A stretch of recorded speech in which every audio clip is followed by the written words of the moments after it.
अमावस्या की कथा। बहुत समय पहले की बात है, जब सृष्टि का निर्माण हुआ, तब देवताओं और असुरों के बीच में शक्ति का संतुलन बनाए रखने के लिए ब्रह्मा जी ने चंद्रमा का सृजन किया। चंद्रमा को ऐसा आभामय बनाया और इतना सुंदर बनाया कि सभी देवता ऋषि सभी उसकी ओर आकर्षित हो रहे थे। चंद्रमा की सुंदरता बहुत ही ज्यादा थी। उसे देखकर कोई भी अपना मन रोक नहीं सकता था। उसे देखने से शीतलता का अनुभव होता था। लेकिन चंद्रमा के भी दो पहलू थे। उसका एक पक्ष था उज्जवल पक्ष, जो पूर्णिमा कहलाता था, तथा दूसरा पक्ष अंधकारमय था, जिसे अमावस्या कहा जाता था।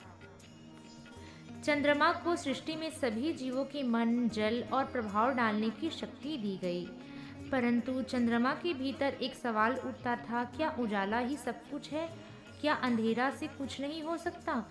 तभी उनके अंदर से दो देवियां प्रकट हुई। एक थी पूर्णिमा और एक थी अमावस्या।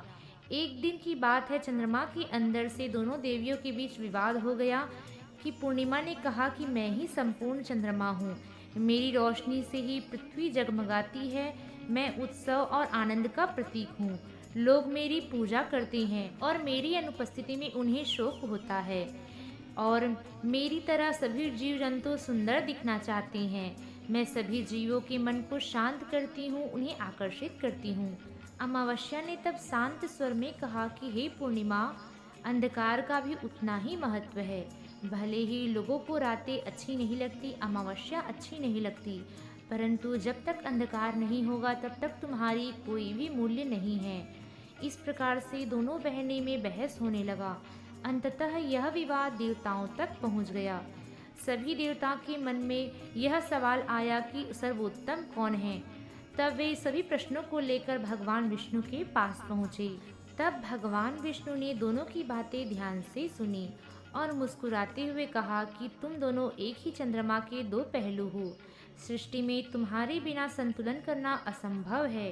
पूर्णिमा तुम्हारी रोशनी जीवन को प्रेरित करती है, जबकि अमावस्या तुम्हारा अंधकार आत्मा को शांति और संतुलन देता है। तुम दोनों एक दूसरे की पूरक हो। तब भगवान विष्णु ने कहा कि तुम दोनों के बिना कुछ भी पूर्ण नहीं है।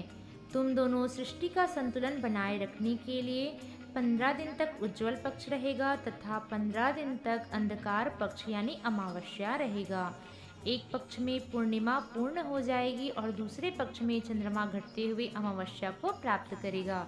इस प्रकार से धरती का संतुलन सदैव बना रहेगा। इस प्रकार से अमावस्या और पूर्णिमा दोनों ही बहुत ही ज़्यादा प्रसन्न हुई और भगवान विष्णु का धन्यवाद करते हुए वहाँ से चल दिए। सभी देवता भी प्रसन्नचित होकर भगवान विष्णु को प्रणाम करके अपने अपने लोक को चले गए। राधे राधे।